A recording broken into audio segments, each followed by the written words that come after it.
हम लोगों को आज नेक्स्ट स्टेप देखना है एनपीओ के अंदर, जिसमें कि हम लोगों का calculation of the cost of consumables हम लोग देखेंगे। इसके बारे में थोड़ी थोड़ी चर्चा हम लोग प्रीवियस क्लास में भी कर चुके हैं, ठीक है, लास्ट क्लास में। लेकिन इसमें क्वेश्चन का पैटर्न मैंने आपको नहीं समझाया है, क्वेश्चन आपको किस तरीके से आएंगे, आपको उनको किस तरीके से अटेम्प्ट करना है।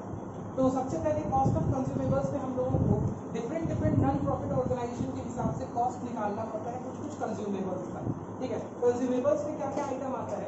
तो कंज्यूमेबल्स में वो आइटम आता है जो during the course of practice of non profit organization use हो जाता है, उसको हम लोग कंज्यूमेबल्स बोलते हैं। जैसे फॉर एग्जांपल मान लो अगर कोई हॉस्पिटल है, तो हॉस्पिटल में यूज होता है क्या? मेडिसिन, दवाई, ठीक है। मान लो कोई लाइब्रेरी है, तो वहाँ यूज हो रहा है स्टेशनरी या बुक्स, ठीक है।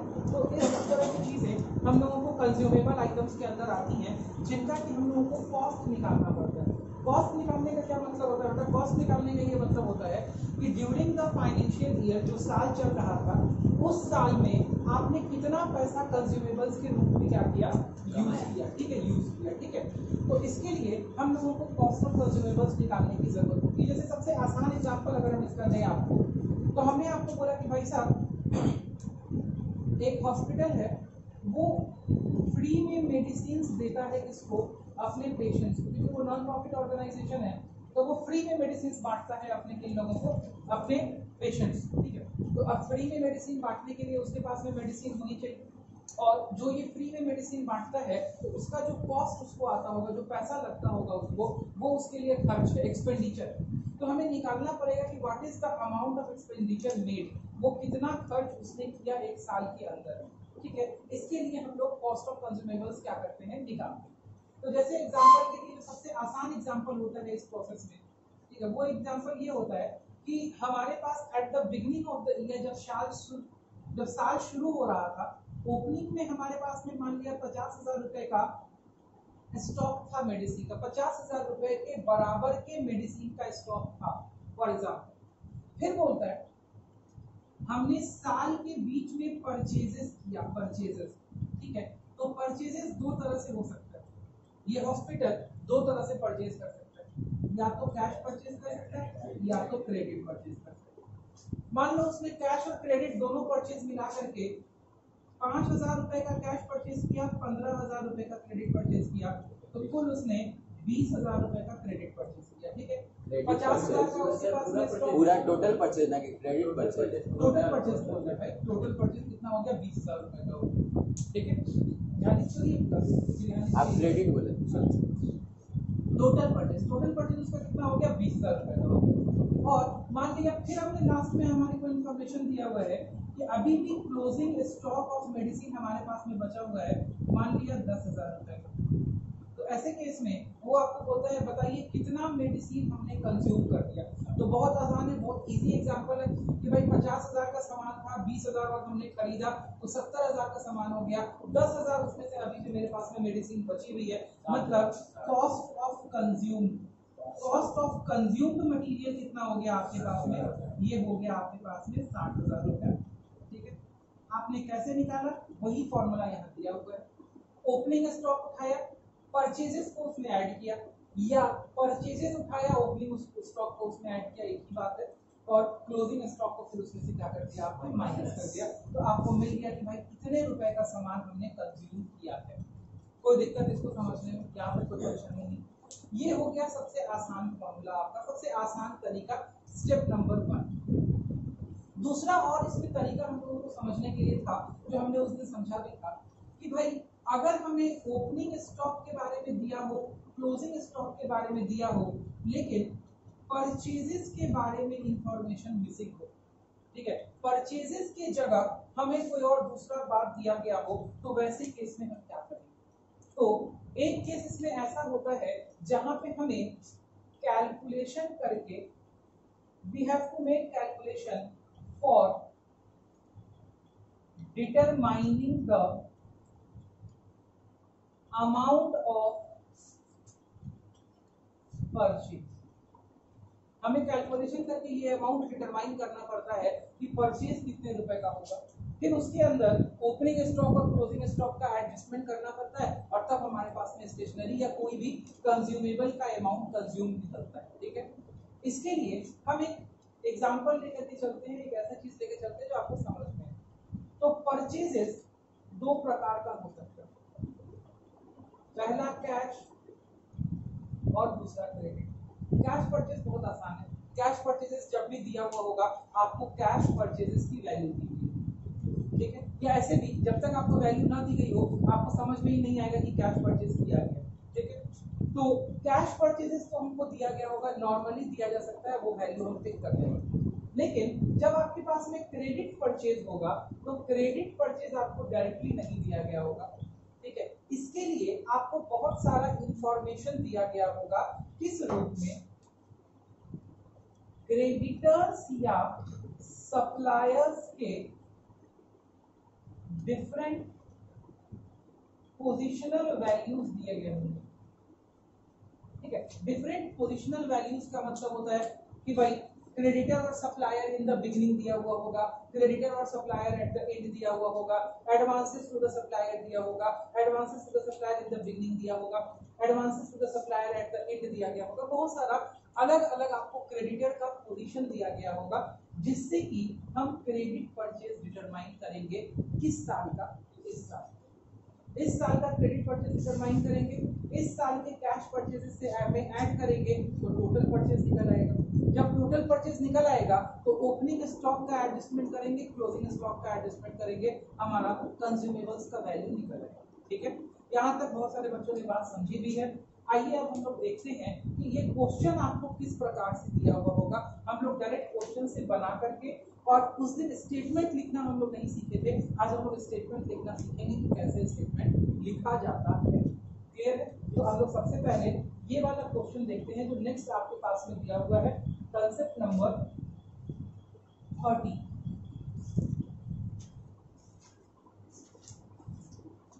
पहले क्वेश्चन को ध्यान से पढ़ेंगे।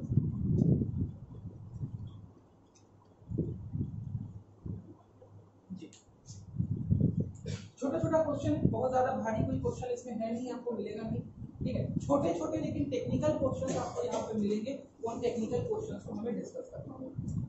बोलते हैं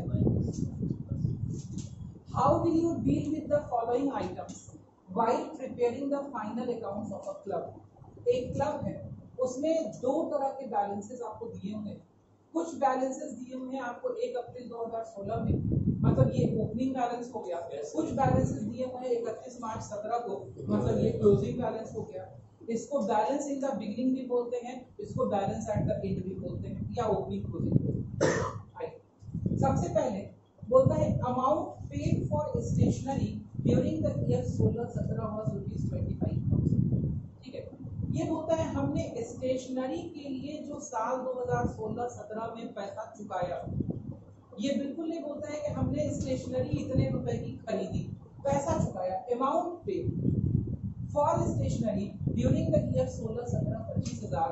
ये बिल्कुल आपको इस बात की तरफ वो करता है, दर्शाता है कि भाई साहब आपने अमाउंट जो चुकाया है इसका मतलब आपने क्रेडिट परचेज किया होगा। क्या किया होगा आपने? क्रेडिट परचेज किया होगा, तभी आप अमाउंट चुका रहे हैं, ठीक है। अगर इसको कैश परचेज का जानकारी देना होगा तो ये सीधे लिखता purchases made for stationery during the year, ये वर्ड लिखता तो हम समझते कि ये परचेजेस है। अभी इसने अमाउंट पेड लिखा, इसका मतलब ये अमाउंट इसने अपने सप्लायर को, क्रेडिटर को, जहां से ये स्टेशनरी लेके आता है, कुल मिला के कितना चुकाया है? 25,000, ठीक है।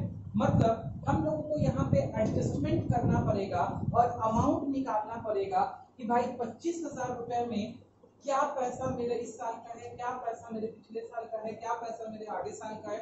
बहुत सारी चीजें हम लोगों को इसमें एडजस्ट करनी पड़ेगी, ठीक है। और उसके बाद स्टॉक ऑफ स्टेशनरी अपने को दिखाई दे रहा है तो स्टॉक ऑफ स्टेशनरी एडजस्ट करना पड़ेगा। अगर ऐसा क्वेश्चन आपको आ जाए बोर्ड के अंदर, तो जो बोर्ड आपका वर्किंग नोट आपसे एक्सपेक्ट करता है वो वर्किंग नोट हम यहाँ बना देते हैं। आप इस वर्किंग नोट को समझ लीजिए और फिर अपनी कॉपी में इस क्वेश्चन का आंसर लिख लीजिए। मतलब ऐसा क्वेश्चन आपको कंप्लीट आएगा, अगर कंप्लीट क्वेश्चन आया तो छोटे नंबर में आएगा, कम नंबर में आएगा, और अगर ये फुल फ्लेज क्वेश्चन के साथ आया तो ये एक एडजस्टमेंट के रूप में आएगा। एडजस्टमेंट समझ में आता है, मतलब और बहुत सारा एडजस्टमेंट रहेगा, उसके साथ ये भी एक एडजस्टमेंट आपको रहेगा जो करना पड़ेगा, ठीक है। तो उसका आंसर क्वेश्चन में भी आपका बोर्ड आपसे क्या एक्सपेक्ट करता है, वही आंसर वो शॉर्ट फॉर्म में भी आपसे एक्सपेक्ट करता है। ठीक है, क्या और किस तरीके से बनाना पड़ेगा, तो आइए हम लोग यहाँ देखते हैं। वर्किंग नोट नंबर 1, सबसे पहले आपको यहाँ लिखना पड़ेगा calculation of stationery consumed during 2016-17। ठीक है, calculation of stationery consume during 2016-17। Start हम कैसे करेंगे, तो सबसे पहले हम इस चीज से स्टार्ट करेंगे जो पैसा हमने दिया है सप्लायर को। ठीक है, अमाउंट पेड फॉर स्टेशनरी, कितना अमाउंट पे किया आपने, 25। तो सबसे पहले आप ये स्टेशनरी का अमाउंट पेड लिख दीजिए। ठीक है, आप लोग भी लिखना चालू कीजिए, साथ में नहीं लिखिएगा तो समझ में नहीं आएगा। क्वेश्चन का नंबर दे दीजिए, आंसर कर दीजिए। अमाउंट पेड फॉर स्टेशनरी कितना हो गया, ₹25,000।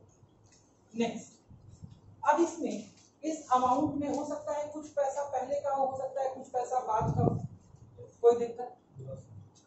तो आइए देखते हैं, हमारे पास में क्रेडिटर्स फॉर स्टेशनरी, पिछले साल स्टेशनरी का कितना क्रेडिटर बचा हुआ है, 72,000।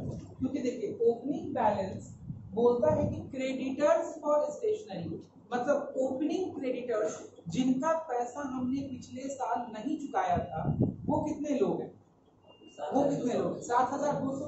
ठीक है, तो उतना रुपया जो 7,200 रुपया है, ये हमने पिछले साल किसी क्रेडिटर का नहीं चुकाया, तो नहीं चुकाया तो इस साल हमने चुकाया हो। तो सबसे पहले लेस करेंगे, less creditors eight the beginning, creditors eight the beginning. Creditors eight the beginning को लेस करने के पीछे लॉजिक क्या है, क्रेडिटर्स ऑफ द बिगिनिंग को लेस करने के पीछे लॉजिक ये है कि भाई पैसा इस साल चुकाया गया है लेकिन ये खर्चा इस साल का नहीं, पिछले साल का।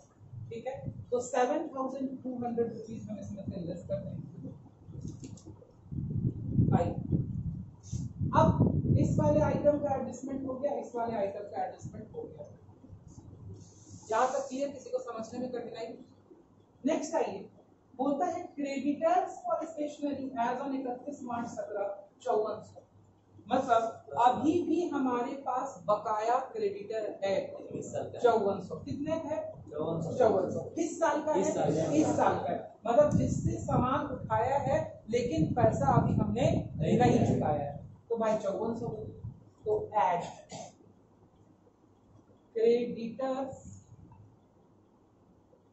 एट द एंड, इसको क्रेडिटर्स एट द एंड बोलते हैं, या क्रेडिटर्स एट द बिगिनिंग की जगह आप ओपनिंग क्रेडिटर्स भी लिख सकते हैं, क्रेडिटर्स एट द एंड की जगह आप क्लोजिंग क्रेडिटर्स भी लिख सकते हैं, कोई दिक्कत नहीं।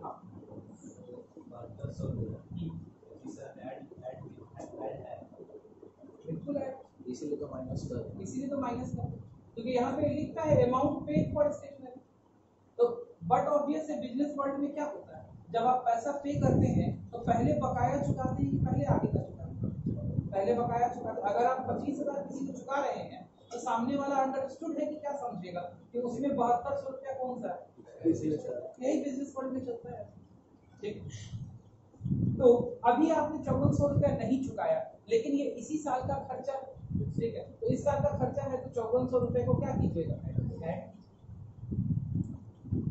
ये क्रेडिटर्स में जब आपने एडजस्टमेंट किया, क्रेडिटर्स के सारे एडजस्टमेंट जब आपने कंप्लीट कर दिए, तो जो अमाउंट निकल के आपको आएगा, ये निकल के आएगा आपका क्या, क्रेडिट परचेजेस।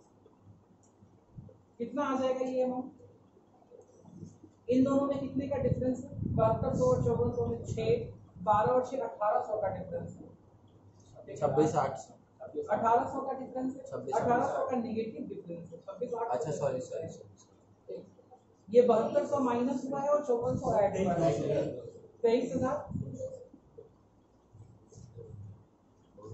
कोई दिक्कत यहाँ तक? अब आपका ये परचेजेस का अमाउंट निकल के आ गया कि भाई क्रेडिट परचेज कितने रुपए का हुआ है, 23,200 रुपए का। क्लियर है, यहाँ तक समझने में कोई परेशानी? अब दो चीजें अनट्रीटेड रह गई है, एक ये और एक ये। तो बोलता है हमने सामान इस साल 23,200 का खरीदा है, कैश परचेजेस नहीं दिया हुआ है, तो इसी को हम टोटल परचेज मान लेंगे, तो ये कैश परचेज तो अवेलेबल है नहीं।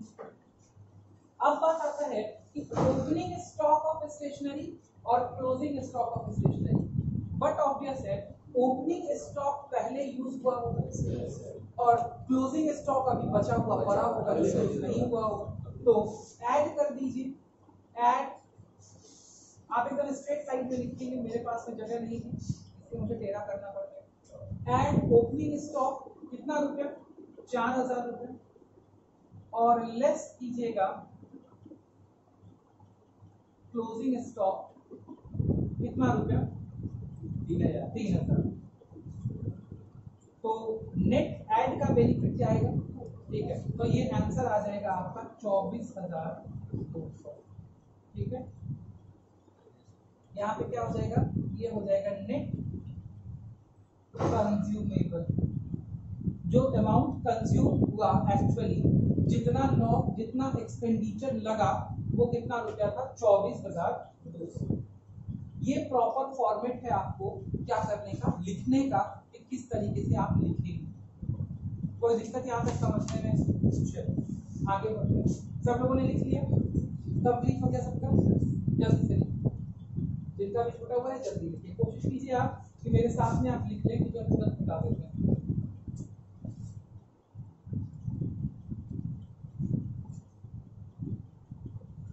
चलो आगे बढ़े, कोई दिक्कत? आइए नेक्स्ट क्वेश्चन पे आइए।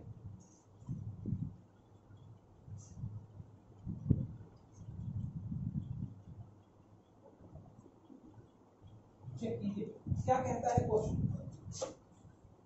क्वेश्चन कहता है on the basis of the information given below calculate the amount of stationery to be debited to the income and expenditure account of Woods Health Sports Club for the year ended 31 मार्च 2018।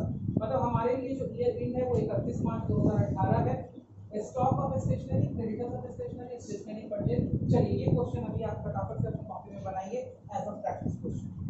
फटाफट से question बनाइए, एकदम same है, इसमें कोई नया concept नहीं है, बताइए इसका आंसर बताइए, आगे बढ़िए।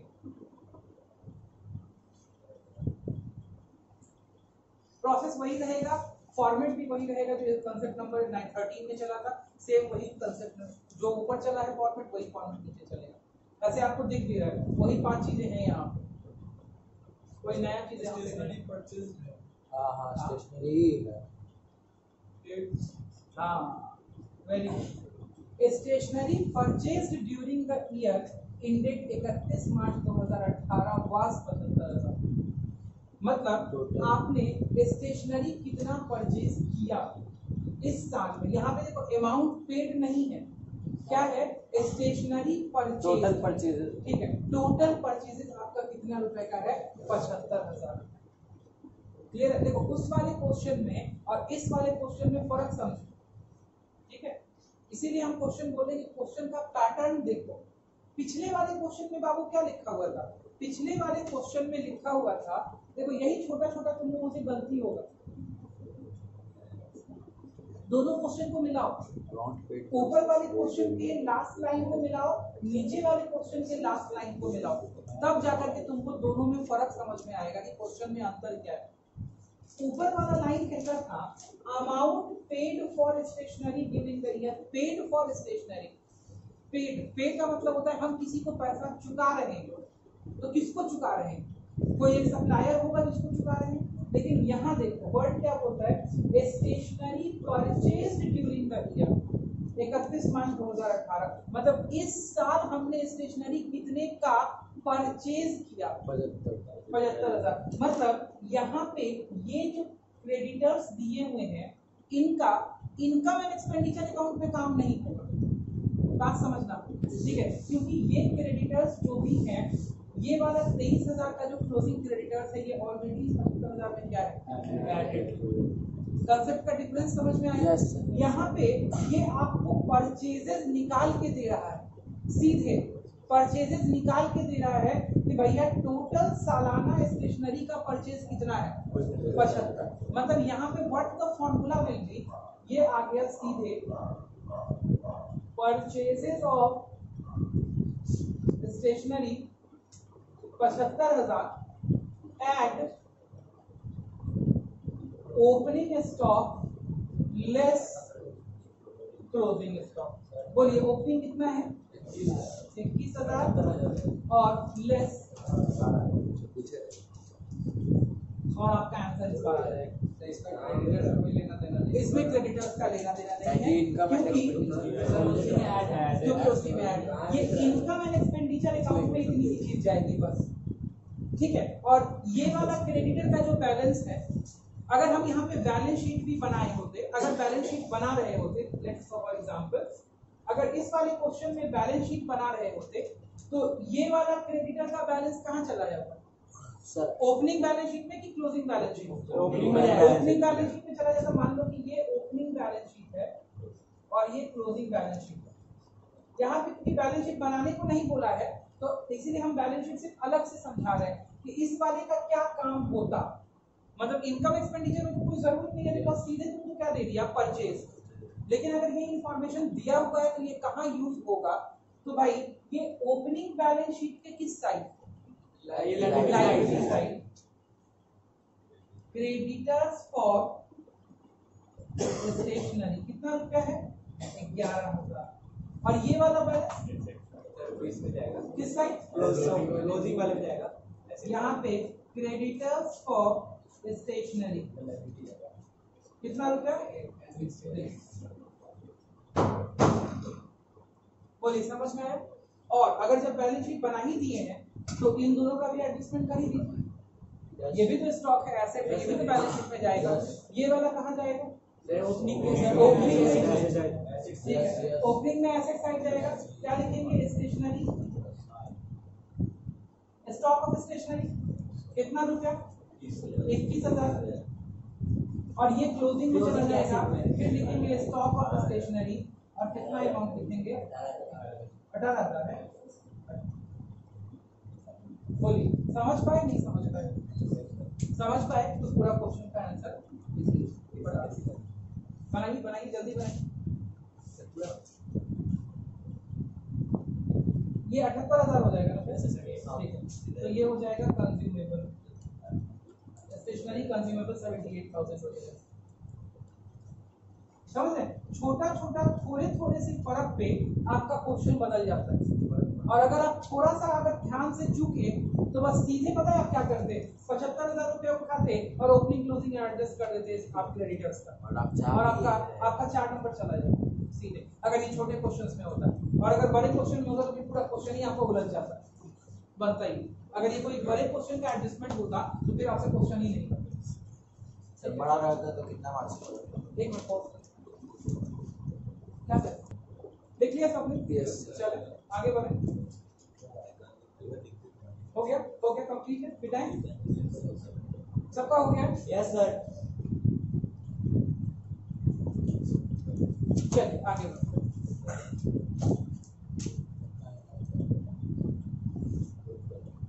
ये वाला क्वेश्चन कर लिया ना हमने? 14 नंबर कर लिया। यस 16 आ गया सर। 15 देखिए 15 नंबर क्वेश्चन समझिए। अब इसमें आपको बैलेंस शीट भी बनानी है, ध्यान रखिएगा। बोलता है from the following information of a non profit organization showing the exposed material items from the income and expenditure account for the year ended 31 March 17 and the balance sheet as on 31 March 16 and 17 both। मतलब मेरा current year 31 March 17 है, हमें opening की balance sheet भी बनानी है, closing की balance sheet बनानी है जो इन आइटम्स से बन सकती है। कोई दिक्कत यहाँ तक समझ में आगे?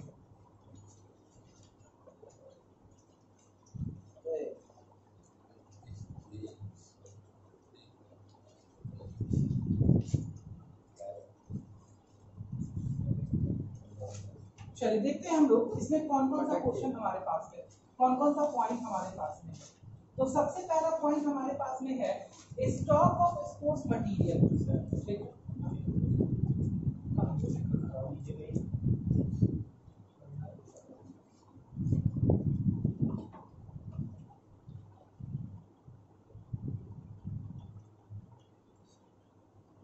सर उससे करिए ना। 19 आ गया हल्का सा नीचे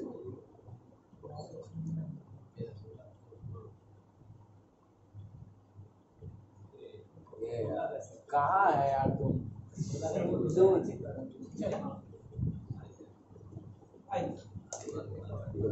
बोलता है आपके पास में कुछ इंफॉर्मेशन दिए हुए हैं, इस इंफॉर्मेशन से आपको क्या करना है, इस इंफॉर्मेशन को आपको इनकम एंड एक्सपेंडिचर अकाउंट में प्लेस करना है बाय कंज्यूमेबल कितना होगा, प्लस आपको ओपनिंग और क्लोजिंग दोनों बैलेंस शीट बनानी है। ठीक है, सबसे पहले लिखिए कंसेप्ट क्वेश्चन नंबर 15 अपने कॉपी में, और एक चीज इसमें ऐड कीजिए, एक चीज इसमें मिसिंग रह गई है।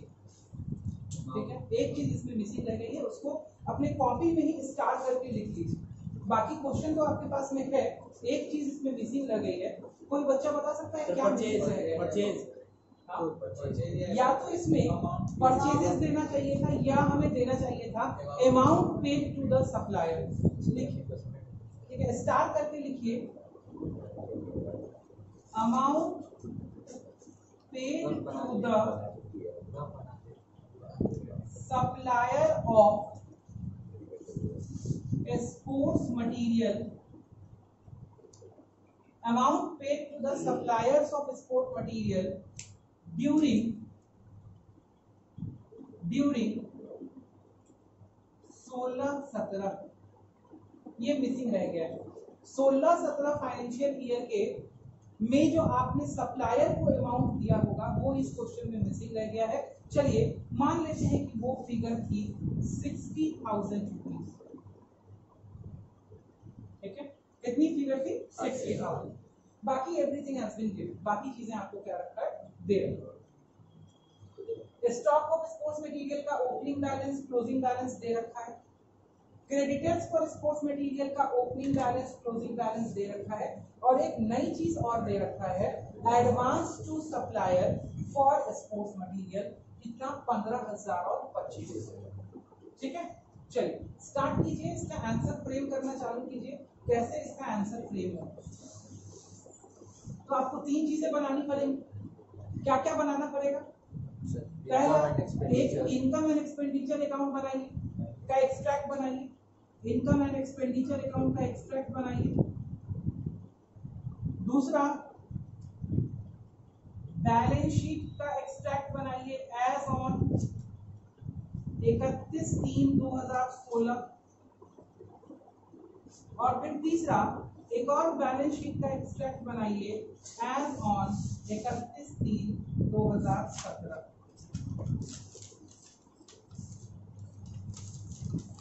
मतलब एक ओपनिंग बैलेंस शीट आपने बना ली, एक क्लोजिंग बैलेंस शीट आपने बना ली। ये तीनों एक्सट्रैक्ट बना करके आप रेडी हो जाइए।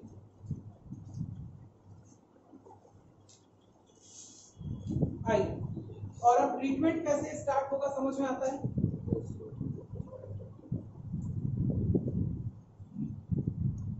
ठीक है, बनाए कैसे? हाँ बनाइए।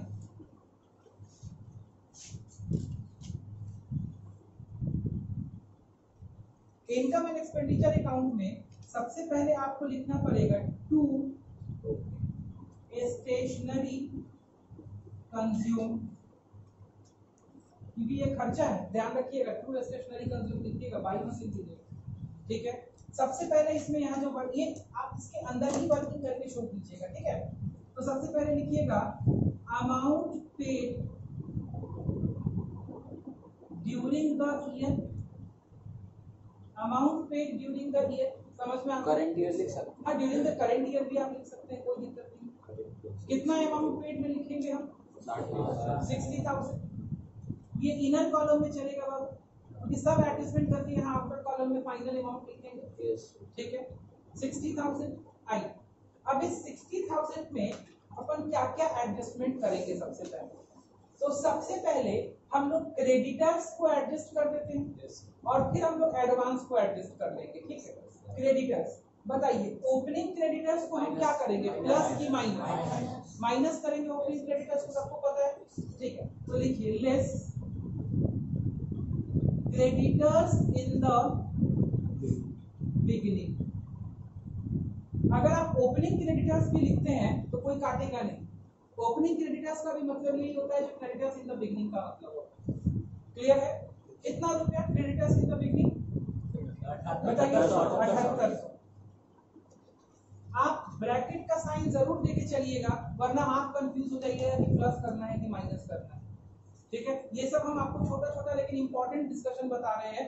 एग्जाम में अगर ये सब छूट गया तो पता चलेगा जा इसको प्लस करना था माइनस करके चले आए, माइनस करना था प्लस करके चले आए। ठीक है सब, बस यही सब गलती होता है। कंसेप्ट का गलती आपको नहीं होगा अगर आप मेरे क्लास में अच्छे से पढ़ रहे हैं। हाँ, ये सब गलती कॉमन है, ये किसी से भी हो सकती है। ठीक है, आइए उसके बाद क्लोजिंग क्रेडिटर्स को क्या किया जाता है? तो ऐड कर दीजिए, add creditors eight the and. ठीक है, इसका रीजन तो समझ में आता है, रीजन तो बार बार बोलने का जरूरत नहीं। ठीक, आइए 9200 रुपये। सर एक बार रीजन बता दें। रीजन 7800 रुपया इसलिए हटा दिए बिकॉज ये 7800 रुपया इस साल का खर्चा नहीं था, पिछले साल का खर्चा था। और ये 9200 रुपया क्रेडिटर्स का इसलिए ऐड कर दिए बिकॉज हम ये मानते हैं कि ये सामान इस बार खरीदा गया है, इस बार का खर्चा है, लेकिन अभी पेमेंट नहीं हुआ है, आउटस्टैंडिंग। क्लियर है? अब आ जाते हैं इन दोनों को और कहां प्लेस करना है, लगे हाथ कर दीजिए। लगे हाथ, एक चीज का सारा एडजस्टमेंट एक बार कर दिया जाता है। ठीक है, तो एक क्रेडिटर्स जाएगा ओपनिंग बैलेंस शीट की क्रेडिट साइड, दूसरा क्रेडिटर्स जाएगा क्लोजिंग बैलेंस शीट। तो यहाँ पे लिखा जाएगा क्रेडिटर्स फॉर स्टेशनरी, यहाँ आएगा 7800। ठीक है, और यहाँ लिखा जाएगा फिर क्रेडिटर्स फॉर स्टेशनरी, ये कितना आ जाएगा? 9200। बोलिए भाई, यहाँ तक समझने में किसी को कोई कंफ्यूजन है तो पूछ सकता है। कोई कंफ्यूजन नहीं है यहाँ तक? क्यों? टू क्यों हुआ है? बिकॉज बाबू ये खर्चा निकाल रहे हैं। अच्छा, तुम अगर इस वाली लकीर को हटा दो, अब समझो। मानो बोलिए। सही बोल रहा हूँ, कोई सही से पता नहीं पाएगा। अब ठीक है, तो लेकिन इस साइड समझ में आ गया? अब समझ में उसको इस बात का दिक्कत हो रहा था कि आप ट्रू लिखे हैं और उस साइड क्यों लिखे हैं, तो हम उस चीज को क्लियर कर दिया। हम इधर से लकीर हटा के, कोई दिक्कत है समझने में? किसी को कोई परेशानी हो गया? चलो ठीक है, मामला समझ में आ रहा है एकदम ठीक। आइए, तो ये वाला आइटम 100% डील हो गया, कोई परेशानी? आइए अगला आइटम उठाते हैं, एडवांस टू द सप्लायर्स। पिछले साल का एडवांस प्लस होगा, ठीक है, इस साल के लिए था तो प्लस होगा। ऐड कीजिए, add advance in the beginning, इसी को हम ओपनिंग एडवांस भी बोल सकते हैं। ठीक है, कितना रुपया है एडवांस इन द बिगिनिंग? 15000। ठीक है, और फिर advance at the and minus, आपने पेमेंट किया है ये एडवांस, लेकिन ये इस साल का खर्चा नहीं, तो less advance at the and. कितना रुपया है? 25000।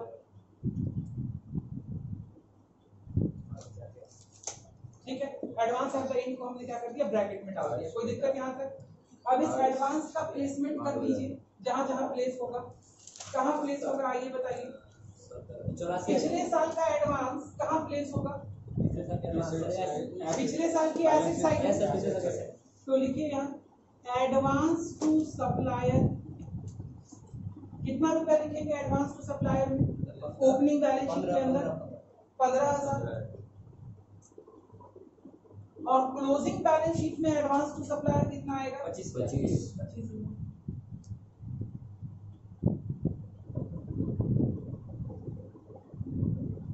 ये पिछले साल का एसेट था जो इस साल का खर्चा बना, और ये इस साल अभी एसेट है जो अगले साल का क्या बनेगा? खर्चा बने।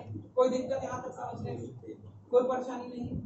आइए, तो ये वाला भी आइटम 100% डील हो गया, कोई परेशानी नहीं इसको डील करने में। नेक्स्ट, अब एक आइटम बचा हुआ है stock of sports material, opening और क्लोजिंग। तो ओपनिंग स्टॉक पहले यूज हुआ होगा, तो ये इस साल के खर्च में आएगा, तो कीजिए ऐड ओपनिंग स्टॉक। कितना रुपया है? 2200। और लेस कीजिएगा किसको, क्लोजिंग स्टॉक। ये कितना है 58, हाँ 5833। इसको लेस कीजिए और लास्ट में जो आएगा ये आपका क्या हो जाएगा आंसर।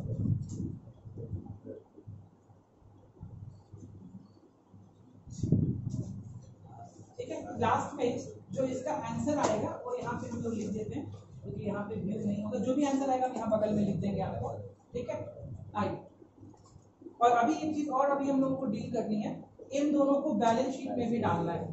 सर 87,100 कितना आएगा 87,100 87,600 पक्का। अच्छा उस पर हम बाद में बात कर लेंगे, पहले इन दोनों को प्लेस कर दीजिए। ये आपका स्टॉक ऑफ स्पोर्ट्स मटेरियल है पिछले साल का बैलेंस, तो यहाँ लिखिए closing stock of sports material. Closing stock of sports material पिछले साल कितना था 2200, और यहां लिखेंगे closing stock of sports material. तो स्पोर्ट्स मटेरियल स्पेसिफाई करना जरूरी है? कोई जरूरी नहीं है, आप लिख भी सकते हैं। नहीं हाँ, यहाँ पे स्पोर्ट्स, अगर ये क्वेश्चन सिर्फ स्पोर्ट्स मटेरियल का है तो कोई जरूरत नहीं है, लेकिन अगर ये फुल फ्लेज क्वेश्चन होगा तब तो आपको स्पेसिफाई करना पड़ेगा ना भाई। ठीक है, तो ये कितना अमाउंट हो जाएगा 58। अब फाइनल बैलेंस एक बार प्लस माइनस करके चेक कर लीजिए कि क्या इतना ही आ रहा है जितना हो गया। इसके लिए ओपनिंग वाला क्लोजिंग था, इसके लिए तो क्लोजिंग क्या है?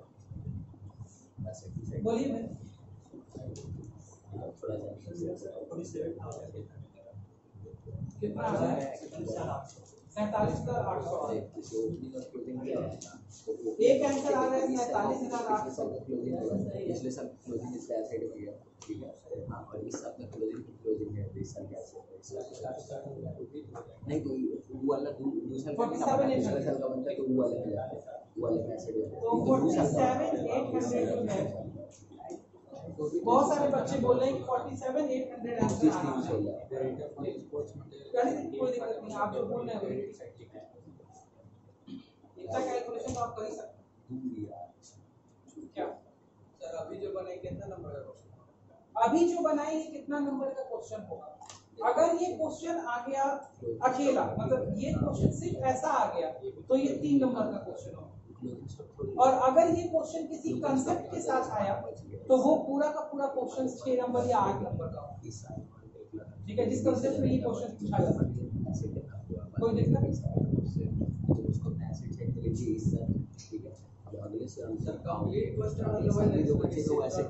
हाँ, जो कंप्लीट क्वेश्चन वही जिसमें रिसीट एंड पेमेंट अकाउंट देगा, उससे आपको इनकम एक्सपेंडिचर अकाउंट भी बनाना पड़ेगा, ओपनिंग बैलेंस शीट भी बनानी पड़ेगी, क्लोजिंग बैलेंस शीट भी बनानी पड़ेगी, उसी को कंप्लीट क्वेश्चन। ठीक है, जो अगले नेक्स्ट क्लास से जो चालू हो जाएगा, ठीक है, नेक्स्ट जो भी आपके अकाउंट से क्लास होगी उस दिन से चालू हो जाएगा। मान लो 2 साल का बात है, एगो 17 एगो 16, ठीक है, चले आंसर आगे बढ़ो। जो क्वेश्चन दिया है ना 17 का एस्पेक्ट में, ठीक है, ठीक है, आंसर सही है। मान लो ओपनिंग बैलेंस कितना है, ओपनिंग स्टॉक अगर मान लो 2200 है, ठीक है, तो इसका एक क्लोजिंग होगा, इसका क्लोजिंग होगा तो क्लोजिंग के स्टॉक में आ गया, ठीक है। और अगर यहाँ पे क्लोजिंग स्टॉक ये देगा, वो इस साल का क्लोजिंग स्टॉक है, तो क्लोजिंग स्टॉक यहाँ पे आ गया, 16 नंबर क्वेश्चन आसान है। बोलते हैं from the following information calculate the amount that will appear in the item stationery account in the income and expenditure account of the year ended 31 March 17। 16 और 17 का डेटा है आपके पास, और 31 मार्च 17 को पूछता है कि स्टेशनरी का कंजम्पशन कितना हुआ है बताइए। ठीक है, क्वेश्चन अगर आसान होगा तो हम लोग बिल्कुल क्या करेंगे, बनाएंगे नहीं, सिर्फ समझ के निकल सैटरडे छोड़ दीजिए। ठीक है, एक मिनट। बोलता है during 1890 payment made to the creditors amounted to 1,26,000।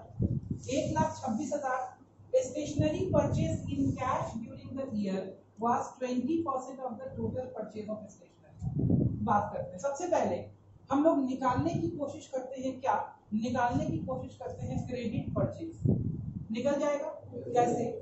1,26,000 रुपए अमाउंट गिवन है, तो 1,26 को लेके चालू कीजिए। आई ओपनिंग क्रेडिटर्स इसमें से लेस कीजिए,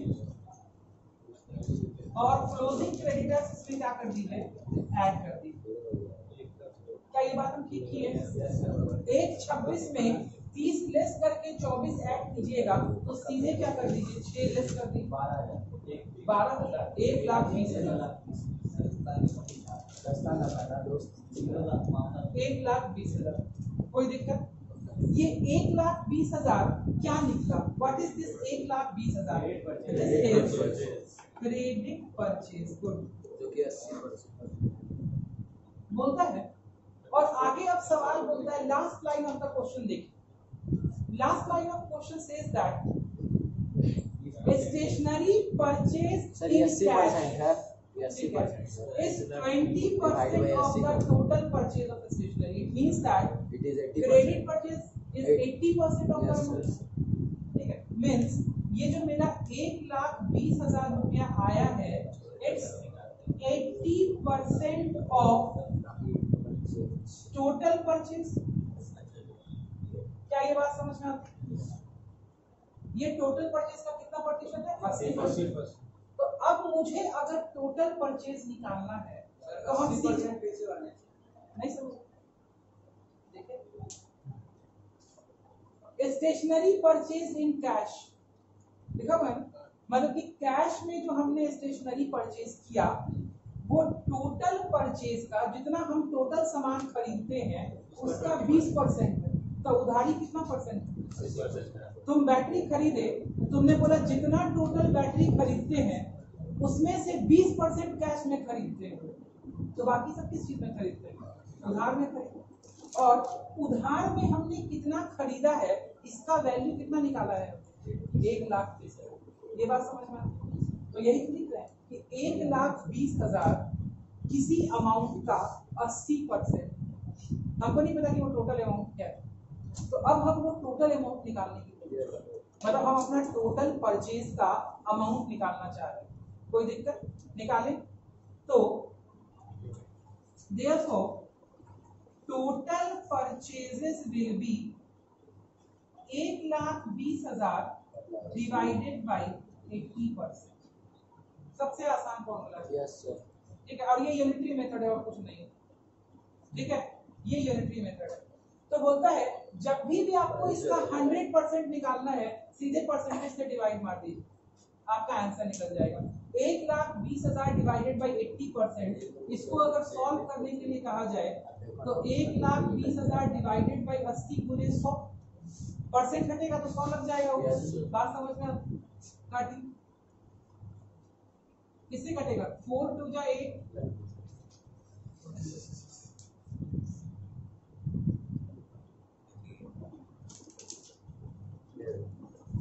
आगे मतलब टोटल परचेजेस कितना है? 1.5 लाख। 30,000 cash purchase. अब आप यहाँ से कैश परचेज भी निकाल सकते हैं, लेकिन अपने को उसकी जरूरत है नहीं, अपने को तो टोटल परचेज चाहिए। ठीक है, टोटल परचेज निकल गया कितने का? 1.5 लाख। अब नाउ जब हमारे पास टोटल परचेजेस निकल गया तो अपने को पता है फॉर्मूला क्या होता है? Purchases add opening stock less closing stock. कर दीजिए। 1.5 लाख रुपया is the total purchases, add opening stock how much? 40,000 less closing stock how much? 58,000। मतलब इस अमाउंट में से सीधे 18,000 घटा देते हैं। कोई दिक्कत क्या? यही ना हो रहा है, 18,000 का डिफरेंस बन रहा है तो घटा दीजिए 18,000। घटाइए, कितना बनेगा? 32। 1 लाख। ये क्या निकल गया? ये निकल गया स्टेशनरी कंज्यूम। तो जरूरी नहीं है कि हर तरह का क्वेश्चन आपका एक ही पैटर्न पे बन जाए। ठीक है, पैटर्न आपके क्वेश्चन का क्या हो सकता है बाबू? बदल सकता है। कोई दिक्कत यहाँ तक समझने में? ये समझ में आ गया? लिख लीजिए इसको, इसका नोटेशन लिखिए सारा कैसे निकलेगा आंसर।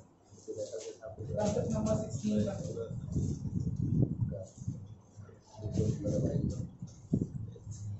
हम उसको नहीं मिटा रहे, उसके नीचे मिटा रहे हैं।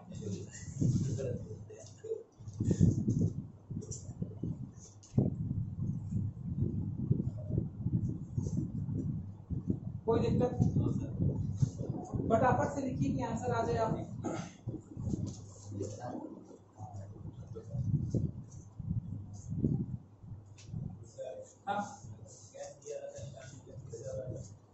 कैश अगर निकालने के लिए दिया होता तो 1.5 लाख में से 1 लाख बिकता माइनस कर देते, जो बचता उसको कैश परचेज होगा और चेक भी कर देते हैं 30,000 का 1.5 लाख का 20% है।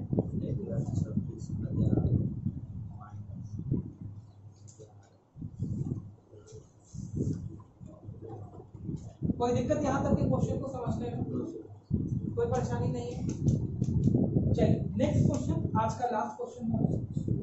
हम ये पूरा बनाने नहीं जा रहे, बस आपको प्लस माइनस करके समझा देंगे।